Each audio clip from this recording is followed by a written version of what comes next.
Homens aprendem da pior maneira possível uma lição de que não basta andar ao lado de Jesus, é preciso estar ao lado dele preparado.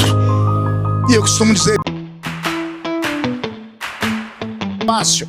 A cada passo, um olhando para o outro, um duvidando da fé do outro, um duvidando da religião, tudo que aprenderam com o outro, e eles dando a cada 6 passos uma parada, batendo a mão sobre o pé, tirando a poeira do pé, porque a terra era maldita, até que eles conseguem se aproximar de Jesus. E quando eles se aproximam de Jesus, um fato novo. Pergunte qual? Só falo se todo mundo perguntar. Uma nova placa aparece à frente deles. A placa diz: Poço de Iacov. Poço de Jacó. Para nós não há efeito algum, porque nós somos brasileiros, mas para judeus criados em uma terra cheia de milagres, judeus que respiravam o sobrenatural, quando leram a placa Poço de Jacó, aqueles 12 homens devem ter entrado num frenesi sem tamanho, um olhando para o outro emocionado, dizendo: é verdade, existe, não é lenda, não é história de carochinha, aconteceu de verdade. O que era o Poço de Jacó para os judeus? Era a salvação, ou o segredo da existência deles. Quando Jacó foi tentar se acertar com Esaú, alguém deve se lembrar dessa história lá no Gênesis, ele volta para falar com o irmão dele, no meio do caminho acaba a comida, acaba a água, ele com as suas esposas, seus filhos, seus empregados e seus animais estão ali para morrer. Jacó se afasta a distância de um tiro de flecha, diz a Bíblia, e ele fala com Deus: o Senhor me trouxe aqui para morrer, e o Senhor diz a ele: cave no meio da areia do deserto um poço. Pegue uma pá e cave, porque eu farei brotar água viva de dentro deste deserto. E Jacó não questionou Deus. Ele pegou uma pá e cavou, e encontrou um poço de águas vivas, que existe até os dias de hoje. O poço está lá para quem quiser ver. 10 quilômetros ao redor daquele poço não tem uma gota d'água em lugar nenhum. Não tem val, não tem veio, não tem lagoa, não tem córrego, não tem mar, nada. Só tem aquele buraco no meio do nada, perto de lugar nenhum. A maneira de Deus dizer: eu abro porta onde não existe porta. Eu faço o que quero, quando quero, e não tenho que dar satisfação a ninguém. Aqueles homens estão agora vendo a placa, estão esperando a ordem de Jesus. E Jesus de repente diz a eles: eu tenho sede, eis aqui um poço, vamos para o poço. 12 homens mais um, aqueles 13 homens estão ao redor daquele poço. Eu imagino a cena, eles olhando para dentro do poço, eles sentindo o cheiro da terra molhada, eles ouvindo o barulho da água viva que está lá dentro. Eles estão emocionados, eles estão vendo algo que eles até então só ouviram falar. E aqui vai o primeiro ensinamento da pregação: quem segue Jesus de verdade corre o risco de ver aquilo que até ontem só ouviu falar. Não, você não entendeu, vou falar de novo. Quem segue Jesus de verdade, quem veio para essa reunião em busca da presença dele, corre risco de você experimentar pela primeira vez aquilo que até ontem para você era apenas uma lenda, como cura divina, batismo com o Espírito Santo, libertação, porta aberta, milagres, porque o nosso Deus é o Deus dos milagres. Alguém crê nessas coisas ou não? Eles estão ali se deliciando, olhando, sentindo o cheiro, estão emocionados, mas Jesus queria dar a eles uma lição mais profunda. Eu imagino Jesus quebrando o clima, fazendo todo mundo olhando para ele, e ele: meninos, eu tenho sede, eis aí o poço, alguém pode me dar um copo de água? E de repente aqueles homens aprendem da pior maneira possível uma lição de que não basta andar ao lado de Jesus, é preciso estar ao lado dele preparado. E eu costumo dizer isso num culto como esse. Pergunte como, pastor? Entrar na igreja qualquer um entra. Eu quero ver entrar no culto. Ah, uns 4 entenderam. Vou falar de novo. Entrar na igreja qualquer um entra. Lá no Brasil inventaram uma piadinha sobre cachorro. Você deve se lembrar. Por que o cachorro entrou na igreja? Porque a porta estava aberta. Então entrar na igreja não é o ó como você pensa. Aqui na Lagoinha não, porque vocês são curados. Mas na igreja onde eu pastoreio, tem crente que é carne de pescoço. Termina o culto e diz: pastor, pega leve, o senhor tem que dar graças a Deus, porque pelo menos eu estou aqui, eu vim à igreja. E eu falo para eles com todas as letras: não basta estar na igreja, porque se for para estar aqui me olhando com essa cara feia o culto inteiro, parecendo que foi batizado num pote de vinagre, Vou falar mais. Se for para ficar o culto me olhando com esse olho seco, parecendo olho de sapo que morreu no dia de enchente, se é para falar que congrega numa igreja pentecostal de parede preta, mas fica o culto inteiro com essa boca travada, essa boca de aço, essa língua de ferro e esse queixo de concreto, é melhor não estar aqui. Porque não basta entrar na igreja, você tem que entrar no culto. E como é que eu entro no culto, pastor? Paulo ensinou a igreja aos Coríntios: quando vocês se ajuntam, nada acontece. Mas quando vocês se ajuntam, e uns têm salmos, e outros têm testemunho, palavra e louvor, aí vocês saem da terra e entram nas regiões celestiais. E os milagres se dão nas regiões celestiais. Eles estavam ao lado de Jesus, mas não estavam preparados, porque a única coisa que Jesus pediu a eles foi um pouco de água. Jesus não pediu uma picanha para eles. Jesus não pediu para eles o visto americano. Jesus não pediu para eles uma audiência com Donald Trump. Jesus pediu para eles um copo de água. E eles estavam ali diante de um poço, tinha água, eles sabiam que tinham água, eles sentiram o cheiro da terra molhada, eles ouviram o barulho de águas vivas, mas eles não tinham como tirar água do poço. Eles não tinham uma xícara, eles não tinham um copo, eles não tinham um cântaro. E é a primeira vez que Jesus pede isso a eles, e eles, envergonhados, não conseguem matar a sede de Cristo. Jesus poderia ter dado lições, mas ele não queria constrangê-los. Então ele se afasta do poço, senta numa pedra que estava debaixo de um zimbro, ele olha para eles e diz: aqui na frente está a cidade de Sicar, vocês acelerem um passo, cheguem na cidade, comprem comida, preparem pouso, preparem água para eu lavar os pés e beber. Esta noite, enquanto vocês dormiam, eu orava, então estou mais cansado, e eu encontro vocês lá na frente. Os 12 discípulos se confabulam e chegam à seguinte conclusão: nós temos que deixar alguém com o mestre. E ficou uma pessoa ali, é a pessoa que contou para nós a história. João, o discípulo a quem Jesus amava. Ele foi testemunha ocular da história que eu estou contando. Os outros 11 saíram andando, acelerados, e foram embora. Eu penso que quando eles dobraram uma curva, olharam por cima dos ombros, já não viam mais Jesus. Eu imagino a conversa deles: nós precisamos melhorar a nossa fé. O homem faz tudo para nós. Ele multiplica pão, multiplica peixe, dá ensinamento. Ele faz sinais, prodígios e maravilhas. Ele nos ensina. E a única coisa que ele pediu para nós foi um pouco d'água. E nós não conseguimos dar água para ele. Nós precisamos melhorar um pouco a nossa fé. Eles estão caminhando, estão ainda confabulando. E de repente, na outra curva, no sentido contrário, vem vindo uma mulher. Vem vindo uma? Não ouvi? Acelerando a história, nós vamos saber que aquela mulher não era uma mulher de vida normal. Era uma mulher de vida duvidosa. Aquela mulher tinha tido 5 homens na vida dela. E o que estava com ela agora não era marido dela. Portanto, ela estava em adultério. Era uma mulher de vida duvidosa. A tradição vai dizer que ela era uma mulher de vida fácil. Uma prostituta de luxo. Uma mulher que conquistou vários homens e o que estava com ela agora não era dela também. Imagine vocês então que indo para a cidade de Sicar, estavam 11 homens escolhidos a dedo por Jesus, sim ou não? 11 discípulos, sim ou não? 11 discípulos que ele vai transformar em apóstolos, sim ou não? 11 homens especiais, sim ou não? 11 homens que ele enxergou neles algo que não viu nos demais, sim ou não? 11 homens que nós vamos chamar de santos, sim ou não? Então indo estão 11 discípulos que se tornaram apóstolos, 11 homens santos, 11 homens importantes, especiais, escolhidos a dedos pelo próprio Deus. E vindo no sentido contrário, uma prostituta de luxo. Uma mulher de vida duvidosa, uma mulher de vida fácil. Indo 11 santos, vindo uma prostituta. Agora respire fundo e não se assuste. 11 santos que não podiam matar a sede dele. Mas a prostituta, a mulher de vida duvidosa, ela tinha o que eles não tinham. Ela tinha no ombro um cântaro.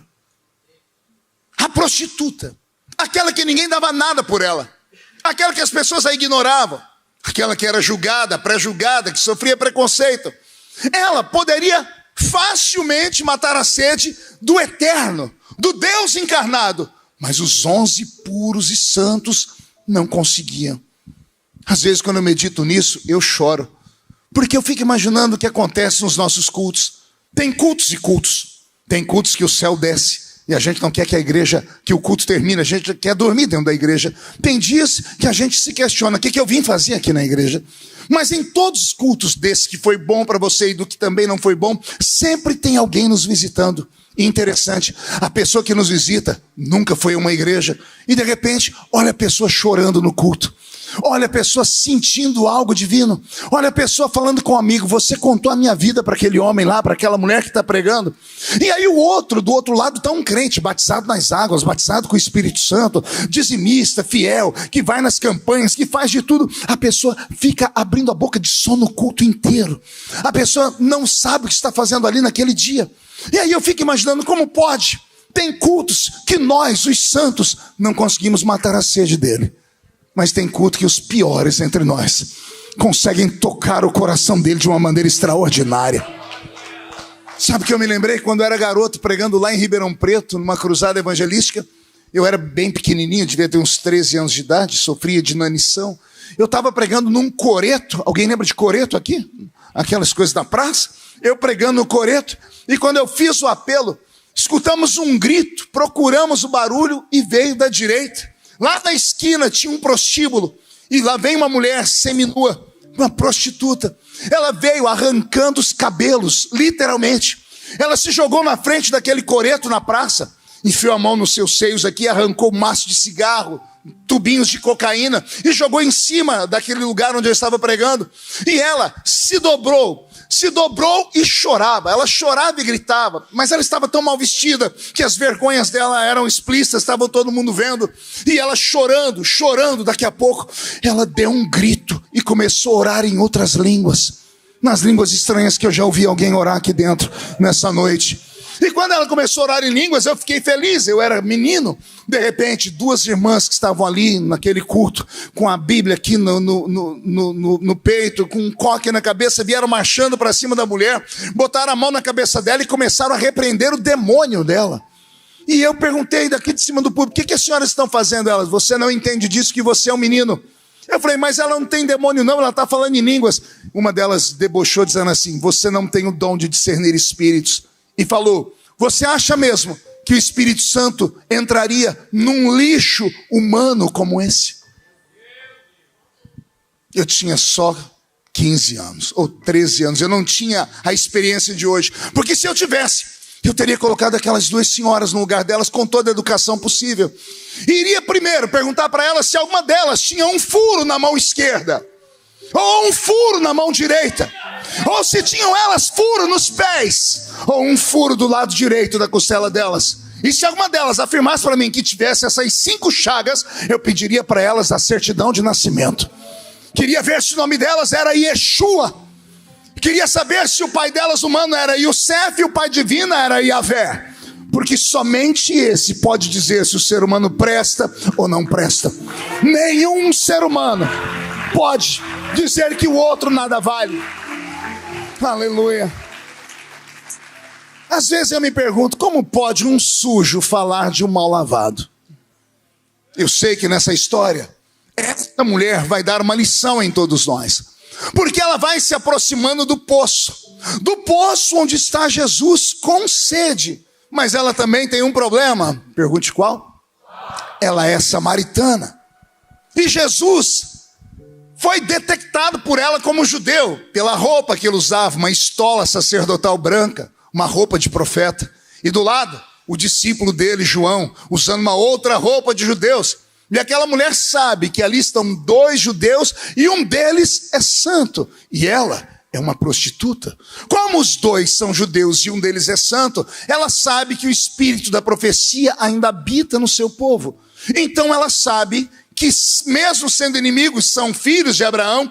Ela então se ajoelha, quer fazer tudo muito rápido. Ela tira debaixo do cinto dela uma corda, ela tira o cântaro do ombro, ela amarra a corda no gargalo do cântaro, ela solta o cântaro dentro do poço, e quando o poço é atacado por aquele cântaro, barulho de águas em movimento, e daqui a pouco ela começa a içar Ela começa a erguer o cântaro e o cântaro sai de dentro daquele poço transbordando. Água cristalina, água fria, água capaz de matar a sede do pior de todos os moribundos. A água já está na mão dela, ela ainda está ajoelhada. Era para a reunião terminar desse jeito. Era para tudo aquilo terminar daquela forma. Judeu não conversa com samaritano, samaritano não conversa com judeu. Era para ela ter terminado aquilo, desamarrado o gargalo do cântaro, colocado o cântaro no ombro e voltado para a vida dela. Mas nem sempre acontece aquilo que as pessoas esperam. O homem sentado na pedra olha para ela e diz assim: ei, senhora, me dá um pouco dessa água porque eu tenho sede. E quando ele diz para ela: ei, senhora, me dá um pouco dessa água porque eu tenho sede, aquela mulher perdeu a maior chance da vida dela: matar a sede do dono de todas as águas. Ela perdeu a maior chance da vida dela, porque ao invés dela matar a sede dele, ao invés dela olhar apenas para a necessidade, ela olhou para a roupa dele, ela olhou para a aparência dele, ela olhou para a etnia dele, ela olhou para a religião dele. E por causa da briga religiosa, olha o que ela diz para ele: como sendo tu homem judeu, pede água a mim, que sou mulher samaritana. A tradução disso é pesado demais. João foi um gentleman escrevendo. Aquela mulher atacou Jesus em duas partes sensíveis. Ela disse: como sendo tu homem. Ela chamou ele de homem. Pastor, mas ele era homem. Mas ela não estava usando o termo literal. Ela estava falando sobre o caráter dele. Nenhum homem em sã juízo conversaria com uma mulher que não fosse do seu povo. Nenhum homem em sã juízo liberaria uma palavra para uma mulher que ele não a conhecesse. Então quando ela diz: como sendo tu homem, ela está dizendo: você é mais um. Pergunte: mais um do que, pastor? Ela achou que Jesus era mais um daqueles que cruzaram a vida dela. Ela achou que Jesus era mais um daqueles que levaram ela apenas para um lado da sua sexualidade e queria levá-la para a cama. Ela achou que Jesus era mais um. E detalhe, sendo ele um líder religioso, puxando conversa com ela, possivelmente ela vinha de uma religião onde os líderes religiosos faziam isso. Parece que eu vejo o ódio estampado nos olhos daquela mulher dizendo: como sendo tu homem. E aí ela apela: judeu. Numa época em que judeus não eram chamados de judeus, eram chamados de hebreus. E ela não sabia que Jesus era da tribo de Judá para ser chamado de judeu. Ela chamou ele de judeu por causa da roupa branca que ele usava, porque ele era líder da religião do judaísmo. Então ela ataca primeiro o caráter dele e agora ela ataca a religião dele. Ela está dizendo: como sendo tu homem judeu, como sendo você um safado. Como sendo você, além de ser safado, um religioso hipócrita, que ensina e não vive o que ensina. Vem pedir água a mim, que sou mulher samaritana. Estudar isso é pesado demais. Por quê? Jesus é líder religioso, João é o discípulo. A mulher está atacando o líder de João. João está olhando para Jesus, esperando uma reação de Jesus à altura. Qual seria a reação deste líder? Mandar João apedrejá-la. Porque Jesus poderia nesta hora ter revelado o caráter dela. Essa prostituta me atacando. Se Jesus fala: João, mate essa mulher porque ela está sendo indecorosa comigo, João não teria pensado duas vezes. Eu imagino João olhando para o chão, procurando um pedaço de pau e pedra para matar aquela mulher. Mas aí eu penso em outra coisa. Pergunte o quê? Como foi que essa mulher arrumou coragem para enfrentar aqueles dois homens? E aí digo eu, não a Bíblia. E só isso me explica Jesus judeu entrando em Samaria. Jesus passava por aquela terra, perto dela, e o Pai falou com ele: você vai quebrar paradigmas hoje, você vai quebrar legalidades, você precisa entrar em Samaria, porque tem alguém aí extremamente necessitado. Digo eu, não a Bíblia. Eu penso nessa mulher acordando de manhã, colocando a mão do lado esquerdo da cama, o lado direito, e procurando o amante dela. E ele não estava lá. Mais uma vez, ele não estava lá. Ela olhou em cima da mesinha de madeira, ele deixou o dinheiro, pagamento pela noite de prazer. Aquela mulher lembrou que a vida toda, todo homem que cruzou o caminho dela, só roubou pedaços dela. E ela se lembrou que naquela época ninguém era prostituta por profissão. A mulher só se tornava prostituta por causa de um acidente de percurso na família. Um abuso que às vezes vinha do pai, do tio, do avô, do primo, do vizinho. E quando a mulher era abusada, caía sobre ela o peso do abuso. Você conhece a Bíblia, sabe disso, né? Alguém lembra quando pegaram aquela mulher no ato de adultério? Quem lembra da história? Pegaram a mulher no ato de adultério e levaram para Jesus. A bela história que Jesus disse: quem não tem pecado, atire a primeira pedra. Quem lembra da história? A mulher foi pega no quê? Não ouvi. No ato de adultério. Não foi calúnia.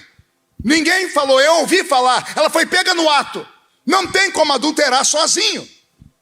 Pegaram ela adulterando com um homem, sim ou não? Cadê o homem da história? Por que só arrastaram a mulher para o meio da rua? Porque não havia adultério para homens naquele pensamento, daquele tempo, daquela cultura. Na mente deles, uma mulher só era estuprada, violentada, caso ela desse a ousadia. Foi ela que seduziu. Então caía sobre ela. E sabe o que a família fazia com a mulher que era violentada? Mandavam ela para a zona do Baixo Meretrício. E lá na zona do Baixo Meretrício, ela tinha que sobreviver vendendo o seu corpo. Essa mulher fez uma autoavaliação da vida dela, penso eu. Quando ela acordou de manhã, olhou para a cama, olhou o dinheiro e ela viu que ela nunca foi feliz. E ela viu que todo homem que cruzou o caminho dela só arrastou ela para a cama. Que ela era apenas um pedaço de carne exposto, era apenas um objeto. E ela cansou de ser objeto. Penso eu que naquele dia ela falou com Deus de Abraão: se o Senhor me der uma chance, eu quero mudar de vida. Não quero que ninguém mais me use, não quero mais ser apenas um ponto de encontro na calada de uma noite para fazer alguém desestressar. Eu cansei disso, eu quero ser alguém, eu quero ter uma história, eu quero ter uma vida. Só pode ter sido isso para Deus olhar para o filho dele passando pela estrada dizendo: entra aí. Por quê, pai? Tem alguém aí que precisa da minha presença. E eu vou resgatar quem for preciso resgatar. Não importa o nível, não importa se está limpa ou suja, eu quero ela. E Jesus foi. Por que Jesus mandou os discípulos irem para frente e ele ficou ali? Ele sabia que ela ia chegar ali, porque ele era Deus. E a mulher falou com ele de maneira violenta, ela expôs tudo que estava sentindo e ela atacou Jesus. Penso eu, por causa da oração que ela deve ter feito. Eu fiz um voto, então eu prefiro morrer do que ir para a cama com mais um homem que era apenas me seduzir. Quando Jesus falou para ela, me dá água, ela achou que Jesus estava seduzindo ela. Então ela agrediu Jesus. Como sendo tu homem judeu, vem pedir água a mim que sou mulher samaritana? Era para terminar numa confusão terrível, era para terminar em briga, era para terminar em caos. A mulher ainda está ajoelhada, porque a Bíblia diz que ela permaneceu ajoelhada. Ela está com a adrenalina subindo e descendo pelo corpo, os olhos estão trincados, os dentes estão trincados, rangendo de raiva. João está só esperando, dá ordem, Jesus, eu mato essa prostituta. Aí Jesus abre a boca dele para falar. Está pronto para ouvir?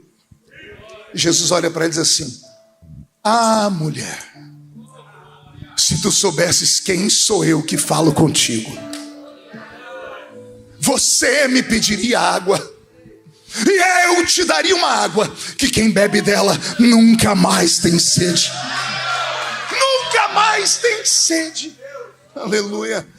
A palavra é tão profunda que olha como a mulher responde a Jesus. Primeiro ela chamou ele de homem judeu. Olha o tratamento dela agora. Mas Senhor. Vou deixar a palavra cair no seu coração. Primeiro, como sendo tu homem judeu, pede água a mim que sou mulher samaritana. Aí Jesus disse: se tu soubesses quem sou eu que falo contigo, você me pediria água, e eu te daria uma água que quem bebe dela nunca mais tem sede. A palavra entrou dentro dela e quebrou ela por inteiro. E olha como ela trata Jesus. Mas Senhor. Só chama alguém de Senhor alguém que reconhece que aquele é maior do que esse. Ela viu que Jesus não era um safado. Ela viu que Jesus não era um hipócrita religioso, que ele era diferente, porque a palavra dele tocou ela. E então ela diz: Senhor, tu não tens como tirar água, porque o poço é fundo. Era tudo que Jesus queria, uma brecha para falar com ela. Ele se levanta, vai perto do poço, e ela ainda está ajoelhada. Ele olha e diz: de verdade, eu não tenho como tirar água daí. E a mente dela viaja. Se não tem água aqui, não tem 10 quilômetros ao redor daqui, de onde é que vem essa água? Aí Jesus se apresenta. Imagina ele abrindo os braços e deixa eu te falar de onde vem a água. Eu sou a fonte da água da vida. Quem bebe da água que eu tenho para dar, nunca mais tem sede. Só uma pergunta muito simplesinha. Alguém aqui já bebeu dessa água, não? Não, vou falar de novo. Alguém já bebeu da água da vida? Se você bebeu da água da vida, como é que você consegue continuar me encarando desse jeito sem dar um grito de glória a Deus? Quem bebeu da fonte da água da vida não encontra nenhum tipo de obstáculo para adorar. Quem bebeu da água da vida não veio aqui em busca de algo, veio aqui para agradecer pelo algo que já recebeu. Quem bebeu da fonte da água da vida acredita que 2025 será o melhor ano de toda a sua vida, porque Ele é o dono de todas as águas. Aleluia!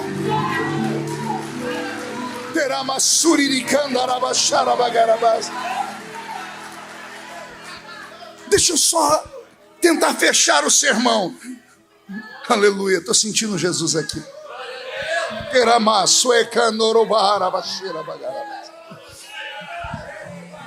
Quando Jesus diz isso, essa mulher, ela recebe dele um presente.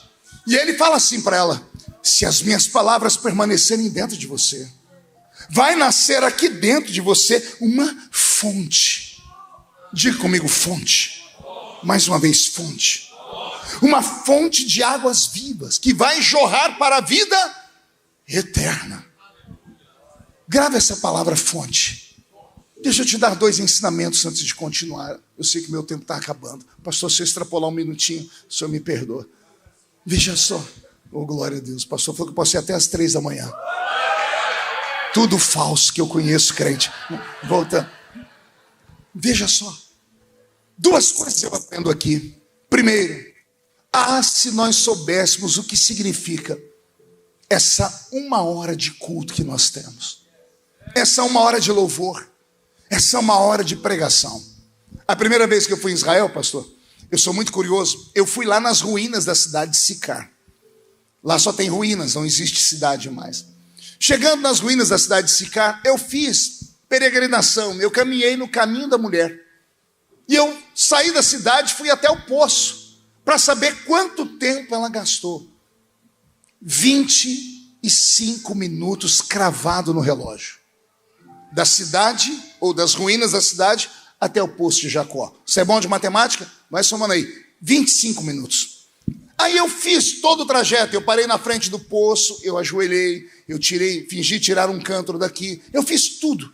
Eu imaginei a conversa com o homem, imaginei o diálogo, calculei o diálogo. 15 minutos. Cravado. Não passou disso. Foi a conversão mais rápida da Bíblia. 15 minutos. E Jesus havia ganhado o coração dela. 25 minutos para vir. Com 15, já deu quanto?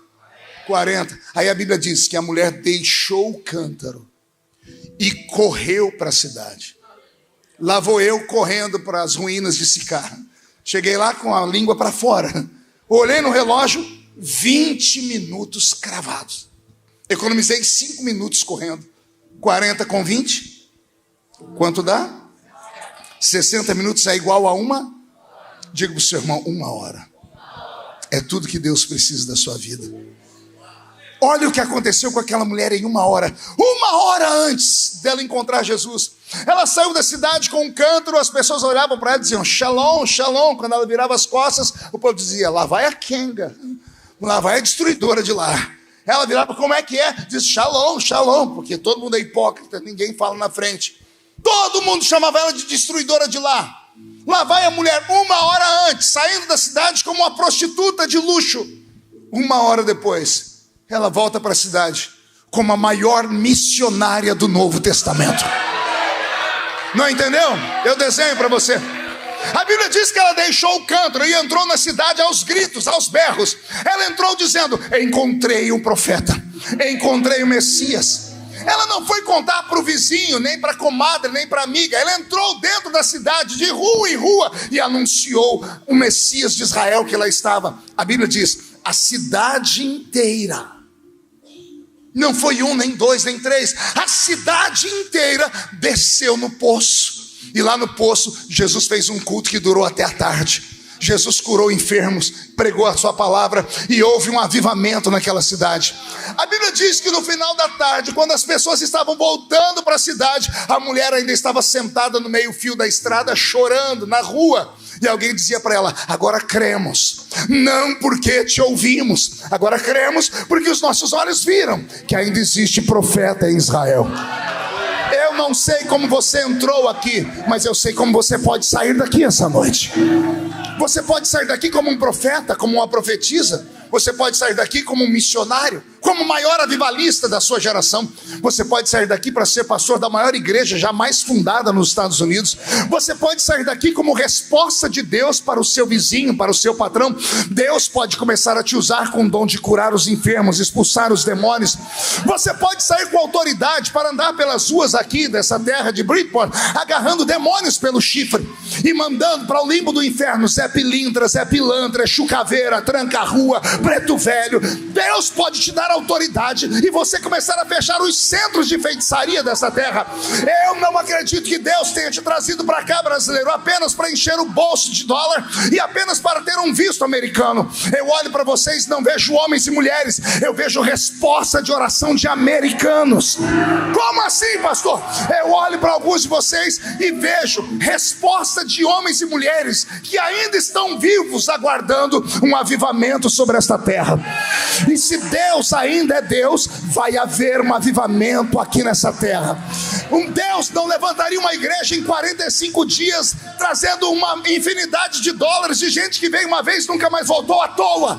Você não está em uma igreja, você está num centro de adoração profética. Vai haver um avivamento, vai haver uma explosão de milagres, vai haver algo extraordinário acontecendo nessa terra. Mas para isso, você tem que abraçar essa profecia e receber ela. Alguém recebe?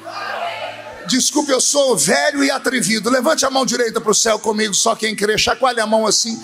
Se alguém estiver filmando, faça uma tomada disso. Coloque a mão no ombro de quem está do seu lado com carinho e respeito. Agarre a pessoa, por favor. Agarrou? Agora chacoalhe ela até ela ficar irritada. Não, é para sacudir a pessoa. Irrita ela. Diga: Deus te trouxe aqui para isso. Sacode ela, sacode, diga: para isso. Deus te trouxe aqui para te dar um sacode nessa noite. Deus vai sacudir o seu ministério, Deus vai sacudir a sua família, Deus vai sacudir o seu trabalho, Deus vai sacudir a sua casa, Deus vai sacudir essa igreja, Deus vai sacudir o estado de Connecticut. Vai haver um avivamento.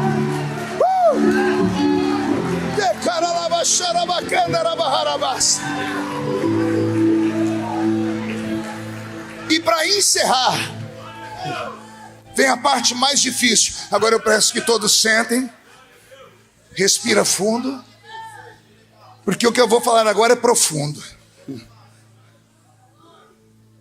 Eu desenhei a história para vocês. Tenho certeza que todos enxergaram um homem de branco sentado na pedra. E na frente dele, uma prostituta.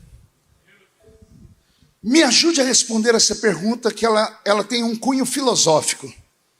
Sentado na pedra, pedindo água, está um homem ou está um Deus?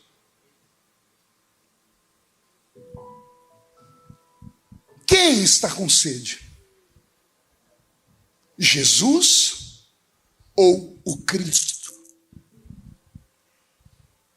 Quem está falando com aquela prostituta? É o filho de Maria? Ou é o filho de Yahvé? Quem tem sede nessa história? Isso já tirou muitas noites de sono minha. Porque não tem como separar Deus do homem. Jesus não era meio homem e ele não era meio Deus. Ele era 100% homem e era 100% Deus. Cheguei aqui esse versículo aqui, ó, de Isaías, escrito 700 anos antes de Jesus nascer, fala sobre isso. O menino nasceu, mas o filho se nos deu. Por que o menino nasceu? Porque menino é homem. Homem só é homem porque nasce. E por que o filho não nasce? Porque esse filho não é de homem, é do eterno. O menino nasceu da terra, o filho foi dado do céu. Jesus não era um ser simbiótico. Ele era 100% homem na sua estrutura física e era 100% Deus na sua estrutura espiritual. Repito a pergunta: quem está com sede? Aleluia. Eu me emociono. Porque aqui eu vejo algo lindo. Eu vejo Deus sentado em uma pedra, trazendo para perto dele o pior ser humano. A profissão mais indigna do mundo. A coisa mais suja, que é um ser humano ter que vender o seu corpo para poder sobreviver. Está na frente de Deus, o eterno, todo-poderoso, o lixo humano. E aí Deus diz assim para o lixo: mata a minha sede. Aleluia. Você entende a profundidade disso? Deus dizendo assim: eu te fiz. Porque não importa o que você tem feito, não importa que caminho você tomou, se você olhar para mim, você pode matar a minha sede. Pastor, e Deus tem sede do quê? Aleluia. Pois é, do que Deus tem sede? Deus tem sede de ser adorado. Deus é todo poderoso, aprendemos isso na velha escolinha bíblica dominical. Deus é todo poderoso. Se é todo poderoso, onipotente, ele não tem necessidade de nada. Será? Existe uma coisa que mesmo ele podendo fazer, ele jamais fará por causa do caráter dele. Deus nunca chegará na frente do espelho e ficará dizendo: eu me adoro, eu sou lindo, olha como sou majestoso. Que graça tem você emagrecer e ter que andar na rua com a camisa da Herbalife? E aqui atrás estamos dizendo: pergunte-me como foi. Do que adianta você comprar uma calça nova e ter que andar com ela, com a etiqueta pendurada aqui, para as pessoas falarem: ó, a etiqueta. Acabei de comprar a calça. A senhora fica 6 horas lá naquele cabeleireiro maluco que queima o seu cabelo com aqueles negócios de ferro para mudar a cor. E a senhora fica na porta da casa esperando o marido chegar. E quando a porta abre, a senhora está assim. E ele vai passando, a senhora vai olhando. Aí a senhora faz assim. E ele pergunta: está com problema no pescoço, mano? Torcicolo? E ela: alô, cabelo. E ele, de maneira hipócrita, diz: eu tinha percebido. Que graça tem você ter que falar para as pessoas que você está com um sapato novo. A alegria que tem alguém notar: nossa, você está diferente. Você está mais magro. Sua roupa está bonita. Isso chama-se louvor. Deus nunca irá se louvar. Para isso ele criou os anjos. E os anjos não deram conta. Para isso ele criou os animais. E a adoração dos animais chegou a ser perfeita. Mas elas saíam apenas do instinto e não da sabedoria. Os animais adoram a Deus por instinto. Aí Deus queria alguém que o adorasse na beleza da sua santidade, sabendo o que estava fazendo. Então Deus criou você. Ele te criou não para você vir à igreja como se estivesse entrando apenas em uma sala de uma comunidade, uma reunião social.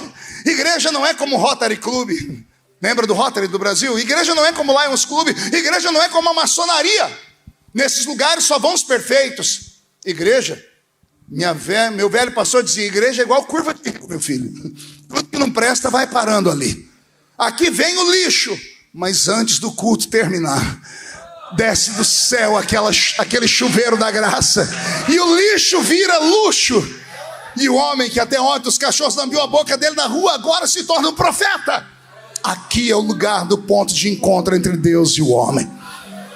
Deus te fez para que você pudesse adorá-lo na beleza da sua santidade.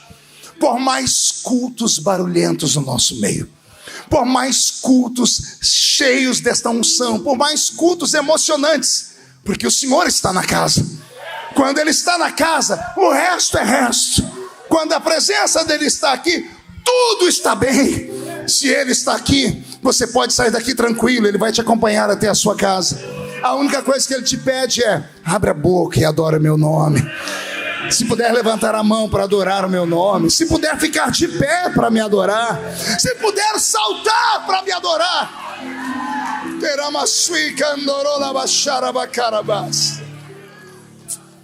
Eu termino aqui deixando uma deixa. o pastor vai ter que me trazer de volta aqui. E eu vou explicar por quê. Porque eu falei só da fonte. O capítulo 7, a fonte vai virar um rio. Pegaram aí ou não? Porque no capítulo 7, Jesus vai falar para os discípulos: rios de água viva. E eu vou ter que voltar outro dia para falar sobre o rio. Mas eu estou satisfeito com a fonte. Feche seus olhos por um momento. Meu amigo, você que entrou aqui hoje pela primeira vez, você que veio a convite de alguém, você talvez não tenha entendido muito do que eu falei, mas você sentiu tudo que eu falei. Você está emocionado, sua perna está bamba, você está com frio na boca do estômago, está dizendo: o que é isso, pastor? Nós chamamos isso de presença do Espírito Santo. Alguém já deve ter dito: você tem que entregar a sua vida para Jesus. E lá vai você perguntar: eu tenho que virar crente? Não, ninguém vira crente. Crente é todo aquele que crê. Entregar a vida para Jesus é mais profundo. Imagine que a vida é um carro e você está dirigindo a sua vida porque você é o dono dela. E Deus, pastor, onde está? Aí dentro do carro. Mas Ele está sentado no banco do passageiro. E é por isso que a vida às vezes não dá certo. Porque você fala: se Deus está comigo, porque Ele não muda a minha história. Ele não muda a sua história porque Deus não vai interferir na sua história se você não pedir. Quem está com o volante na mão é você. Quem breca é você. Quem acelera é você. Quem vira para a esquerda é você. Quem está aqui no banco do passageiro até dá a opinião, ó, vira, breca, mas é você que manda na vida. Se alguém falou para você que Deus não está na sua vida, mentiu. Deus está aí.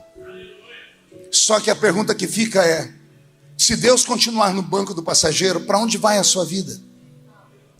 Entregar a vida para Jesus é pegar o seu carro, que nós chamamos de vida, e trazer ele aqui na frente desse altar. Aqui é um estacionamento. Aí você vai estacionar o seu carro aqui, a sua vida aqui. Você vai descer do carro, vai chamar Deus para descer também e vai perguntar para Ele: o que o senhor acha do meu carro? Dou conta de ir até o fim? E não se assuste se Deus falar: do jeito que está a sua vida não tem jeito, não tem como dar certo. O motor está batendo, a lataria está quebrada. Mas também não desanima. Porque se você falar: Deus, existe um outro meio, Ele vai dizer: tem um jeito, mas você tem que trocar de lugar comigo.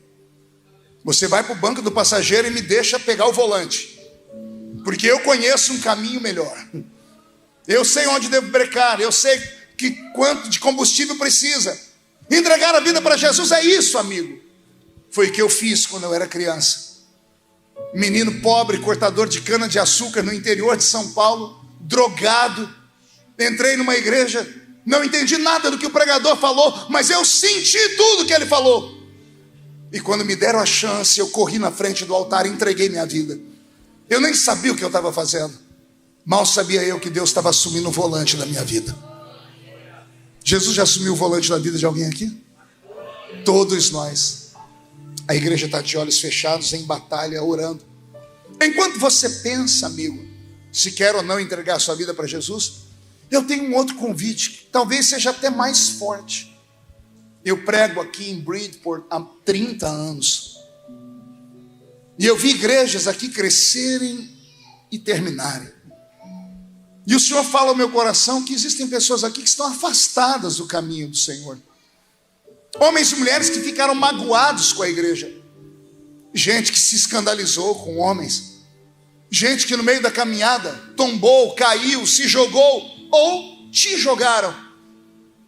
O problema é que você vem de uma igreja extremamente religiosa. Igrejas religiosas se apegam a leis. E uma das leis que elas se apegam é essa: saiu da igreja, tem que ser excluído. A exclusão, lá em Mateus 16, diz assim: quando 2 entre vós desligam na terra, é desligado no céu. Sabe o que significa, irmão? Você desigrejado, você que não vai à igreja nenhuma mais, significa que o seu nome foi riscado do livro da vida. E não é mentira. É por isso que você só pensa em 3 coisas quando bate o desespero: morrer, matar ou se matar. Sua vida está um inferno nessa terra. Por quê, pastor? Porque quem já pisou no santo dos santos, em outro lugar não consegue viver. O que eu faço, pastor? Volta para Jesus hoje. Ah, mas e se amanhã eu cair? O amanhã não nos pertence.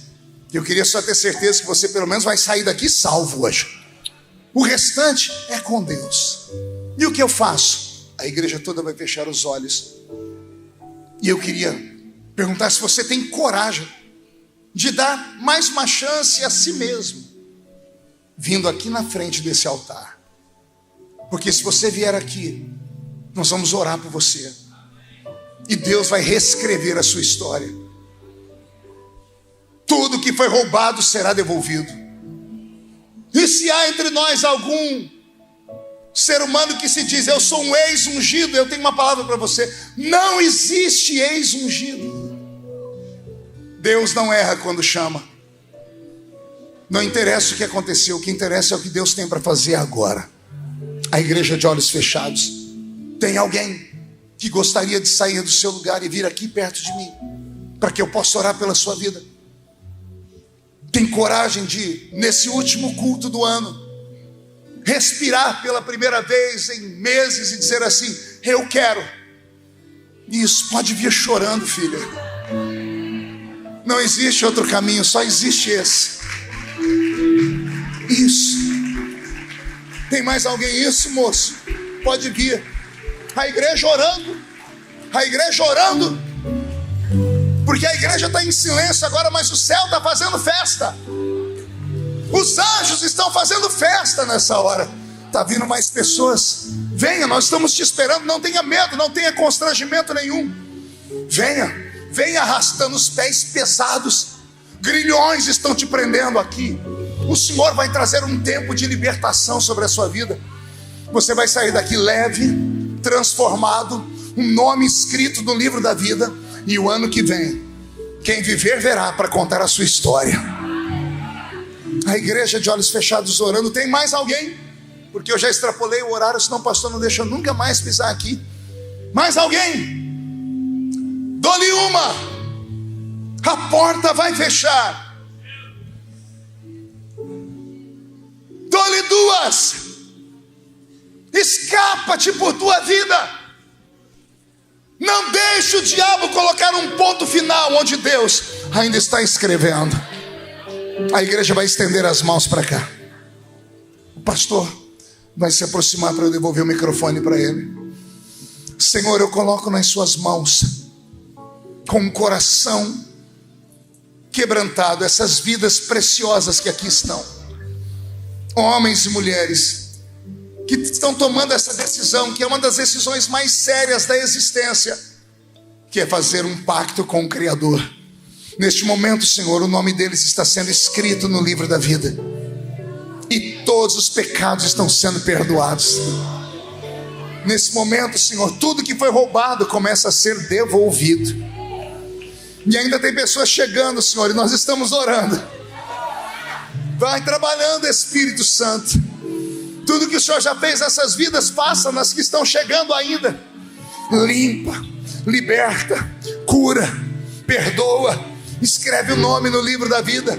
Dá uma nova história depois de hoje. Quem viver verá, para ver o que vai acontecer depois desta noite. Em nome do Pai, em nome do Filho e em nome do Espírito Santo. E a igreja que é soberana diz o quê? Alguém pode dar um abraço nessa turma aqui? Aleluia.